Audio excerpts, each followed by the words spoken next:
애들 같은 경우는 점진적으로 일을 진행하게 하되 일관성 있게 단호하게 진행하라 그럽니다. 이걸 그냥 극단적인 방법을 쓰지 말고. 점진적이라 그러면 시간을 두고 조금씩 늘려가라. 예를 들어 밤중 수유 같은 거 하는 아이도 끊는 방법이 있습니다. 그냥 무조건 올리면 돼요. 그러면 한 3일에서 일주 안에 끊어집니다. 그런데 그런 방법들은 굉장히 애들이 힘들거든요. 그렇죠. 그래서 보통은 한 달간에 걸쳐가지고 서서히 줄여가면서 끊으라 그럽니다. 그런데 어떤 사람들은 그냥 돌 지나서도 계속 전물리라는 사람들이 있습니다. 네. 그건 일반적이지 않죠. 네. 그래서 일반적으로는 점진적으로 모든 것을 바꿔나가되 엄마가 명확하게 알고 단호한 태도로 일관성 있게 밀고 나가야 되지 며칠 해보고 안 된다고 포기하면 처음보다 더 나빠집니다. 왜냐하면 수주관은 애가 버릇을 고칠 때는 수주관은 더 나빠지기 때문에 그래서 미리 알고 일관성 있게 꾸준하게 밀고 나가야 돼요. 네, 아니 그렇군요. 듣기에는 되게 힘들 것 같아.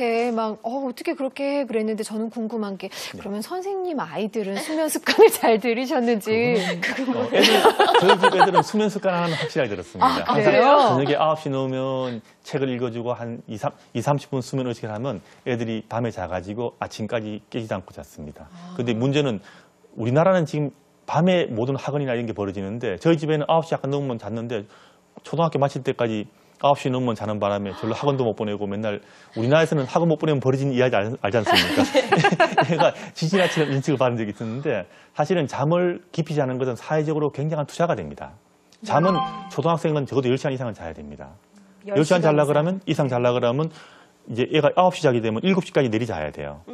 그렇죠. 중학생도 적어도 9시간 반은 자야 돼요. 한 10시간 좀 자야 되는데 우리는 지금 단기간에 어떤 성과를 위해서 애들 잠을 적게 재웁니다. 네. 그다음만 수많은 애들이 수면에 대한 문제가 생기고 적게 자는 게 사회적 분위기가 돼 있죠. 네네. 심지어는 3당 사락 그러잖아요. 그런 이야기 옛날에 많이 들어봤지 않습니까? 네. 그만큼 잠은 손해보는 시간이라고 생각하는데 실제로 잠은 많이 잘수록 키도 크고 머리도 좋아지고 잠자는 게 그건 쉬는 시간이 아닙니다. 성격도 유해지고. 두뇌의 재조합, 그러니까 머리가 좋아지고 애들이 인지능이 좋아지는 여러 가지 키도 크고 여러 가지로 애들이 창조적인 시간이 잠을 자는 시간이에요. 네. 그 잠을 충분히 자는 것이 미래를 위한 투자가 됩니다. 아, 네. 여기 이제 증인이 계시기 때문에 그러니까요. 신뢰가 가는데요. 네, 할 수 있습니다, 우리도. 이 얘기를 듣다 보니 문득 궁금해지는 게 생겼어요. 혹시 이런 패턴 문제가 아니라 무슨 질병이 있다거나 뭐 다른 이유 때문에 잠을 못 자는 아이들도 있지 않을까요? 영화 있습니다. 산통처럼. 예, 우선 단기적으로는 감기만 걸려도 잠을 못 잡니다. 그리고 뭐 알레르기가 수도 있거나 있죠. 네. 심지어는 뭐 장기적으로 코골이 같은 게 있어야 되는데 문제는 수면 교육이 잘 된 애들은 이런 문제가 생겼을 때 극복이 쉽습니다. 그리고 심각한 문제가 안 생기는데 수면 교육이 제대로 안 된 애들 같은 경우는 문제가 생겼을 때 점점 문제가 악화될 수 있기 때문에 얘가 어떤 상황이 있든 물론 치료해야 되는 상황도 있고 치료할 필요가 없는 상황도 있지만 어떤 상황이든 미리 수면 교육이 잘 돼 있으면 모든 게 극복이 쉽습니다. 예를 들어 이사 같은 거 했을 때도 수면에 대한 문제가 생깁니다. 환경이 바뀌니까. 네. 수면 교육이 확실하게 돼 있으면 이사라고 생기는 문제를 극복이 훨씬 쉽습니다. 네. 네, 그렇군요. 아, 저는 아기가 태어나면 그냥 이렇게 딱 떼놓고 그냥 따로 자게 하면 그때부터 잘 잘 줄 알았어요. 임신했을 때는. 근데 이걸 제가 이렇게 데리고 자니까 이걸 떨어뜨리기가 굉장히 힘들더라고요. 서양 엄마들이 제일 부러운 게 그 아이들을 독립적으로 재우는 그거거든요. 6개월 이전에 따로 자을 것을 결정을 해야 되고 만약 6개월이 지났다 그러면 이제 분리불안이 생기기 시작하거든요.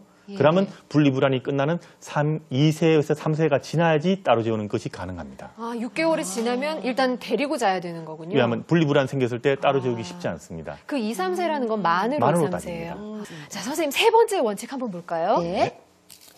자, 세 번째 원칙이 사실 거의 안 되는 것 중에 하나인데 자, 애들을 9시에 재우고 그다음에 등대고 재우면서 네. 매일 15분씩 수면 의식을 해야 됩니다. 같은 수면 의식을 반복한다. 반복하는데 수면 의식이라는 것은 일정하게 재우는 방식을 말합니다. 아. 예를 들어 아기를 잠옷 입히고 목욕을 시키고 눕혀놓고 이야기 들려주고 노래 불러주고 책 읽어주고 그다음에 인형 하나 주고 그다음에 잘 자라 그러고 뽀뽀하고 불 끄고 꺼주고, 이제 네. 나오든 같이 하든 그건 상관이 없습니다. 네. 그래서 매일 똑같은 걸 하게 되면 애들은 이렇게 하면 이제 잠을 자야 되나 보다라고 느끼게 됩니다. 네. 그래서 잠자는 분위기를 만들어주는데 이 수면 의식이 굉장히 중요한 거예요. 그래서 수면 의식을 하게 되면 잠을 멀쩡하게 이제 일상생활 하던 아이가 수면 의식을 딱 시작함으로써 이제는 내가 자야 되는 시간이 되었구나라고 깨닫게 되는 거예요. 네. 그걸 깨닫게 만드는 하나의 모티브가 되는 것이 수면 의식이 되는 거예요. 거기에 익숙해지면 내가 아무리 발버둥 쳐도 엄마는 날 재울 거야. 그러니까 금방 그래. 포기하고 자겠네요. 그렇죠. 이게 일상이 돼버리면 애들은 쉽게 적응을 합니다.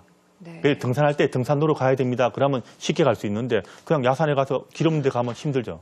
똑같은 그러네요. 거예요. 그래서 길이 있는 대로 가는 게 제일 좋고 애들은 그런 틀을 잡아주는 것이 가장 중요한 육아죠. 수면도 틀을 잡아줘야 돼요. 네. 네. 아까 정말 너무 엄마를 힘들게 했던 원혁이가 바로 이 수면 패턴을 시작을 했습니다. 수면 습관 성공했을까요? 화면으로 만나보시죠. 밤이면 밤마다 아이와 벌이는 잠과의 전쟁.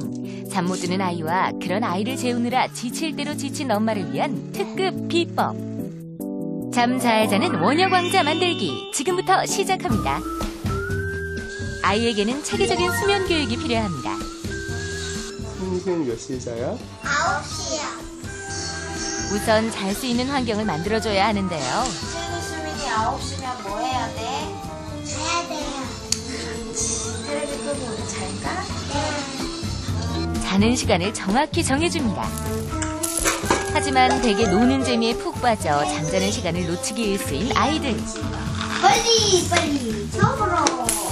얘들아, 장난감 정리하자 이제. 장난감 정리하기 게임할까 우리?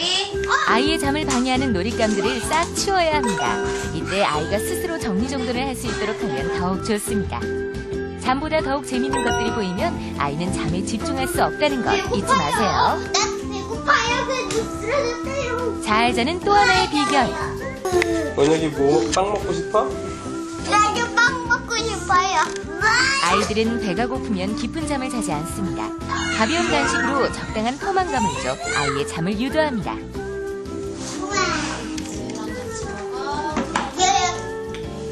단 카페인이 들어있는 식품은 오히려 숙면을 방해하니 피해주세요. 얘들아, 양치질 하자. 이제 본격적인 수면의식을 거행합니다. 원혁이 양치질 해봐. 잠자기 전 양치질은 필수. 간단한 족욕이나 샤워도 아이의 몸과 마음을 이완시켜줘 좋습니다. 아이에게 잠잘 시간이라는 신호를 줄 수 있는 또 다른 방법. 이거 무슨 옷이에요? 잠잘 때 입는 옷을 따로 정해줍니다. 아, 이 옷을 입으면 잘 시간이구나.